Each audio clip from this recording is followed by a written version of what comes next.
everybody, welcome to another episode of Pond Building Pros. My name is Drew Hay from Phil Hay & Sons, and we are currently in central Pennsylvania. And if you're familiar with this area, we're not too far from a little village. It's kind of a tourist destination called Ohio Isle, a little bit outside of Uniontown, PA. So we're making this video here. How many of you have taken and had a pond built? You trusted a contractor, he came out, he laid out and built a pond for you, and he gets it all done, and lo and behold, whenever he leaves, next thing you know, you were expecting it to fill up, get some fish in it, and all at once, the pond doesn't fill. I see this all over the countryside, from one side of the coast to the other side, and I answer these questions all over the United States, and that's the exact situation that we're in right now. Is a pond that these folks had built, relatively old pond. They drilled a well to try to supplement it, and unfortunately this pond never filled up. So anyhow, they contacted us. They actually found us on the Pond Boss Resource Guide. Give a shout out to my buddy Bob Bloss down there, the Pond Boss down in Texas. And so anyhow, they found us in their resource guide and got a hold of us. They came down and looked at this project about a year ago, and they gave me the history of the pond. And at one time, it was a old strip mine pond, which up here in the northeast United States, that's something that we run into quite common. And strip mine ponds can be pretty temperate as far as sealing them. So anyhow, what we did was we got in here, we started excavating into the pond, and I'm going to flip my phone around and give you guys a tour here shortly.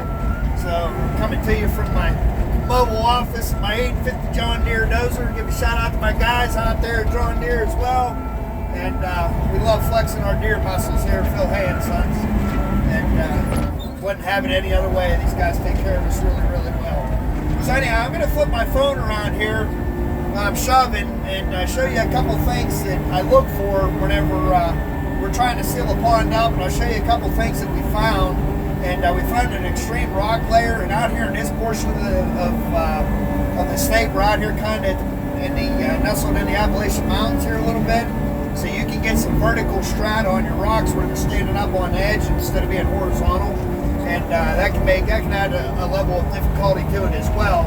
And here again, for those of you that follow us, I can't stress this enough. I've said this a million times, and I'll say it a million and one. Make sure whenever you take and you decide on a contractor that you've checked him out and checked his background. Make it like you're buying a car.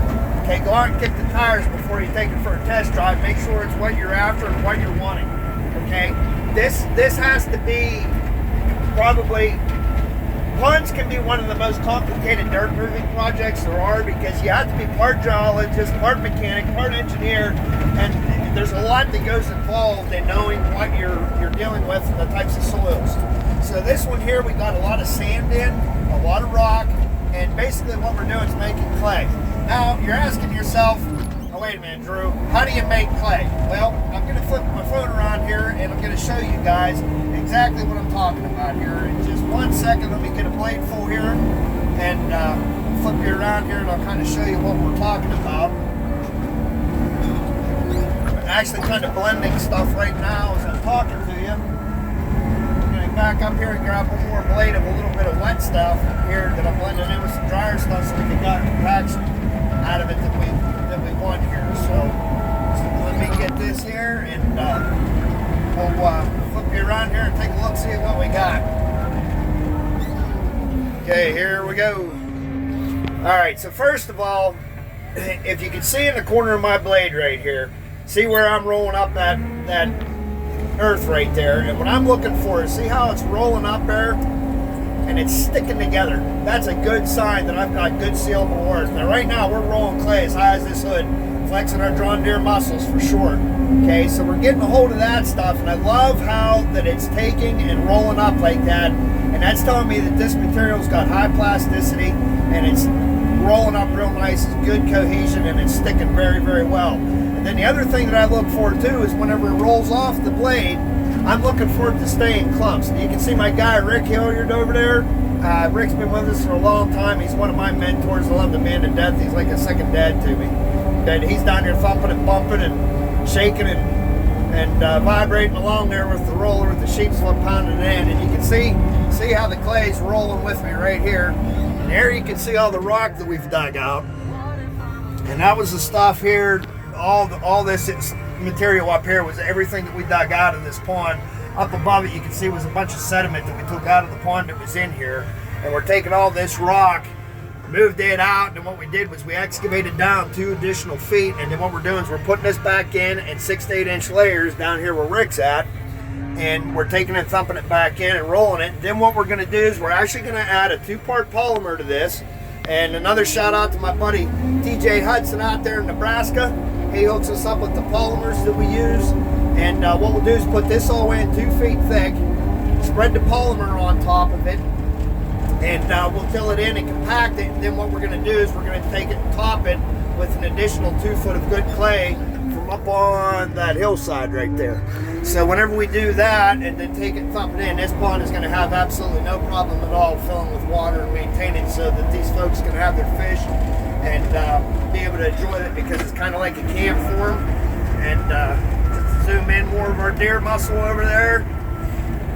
But yeah, so anyhow, basically what we did was we made a big pile here, excavated the whole way around the pond, put it in, and I didn't like how dry and sandy a lot of the soil was. So what we did was we took and mixed a lot of the sand with some good clay, and that's how we're making the clay.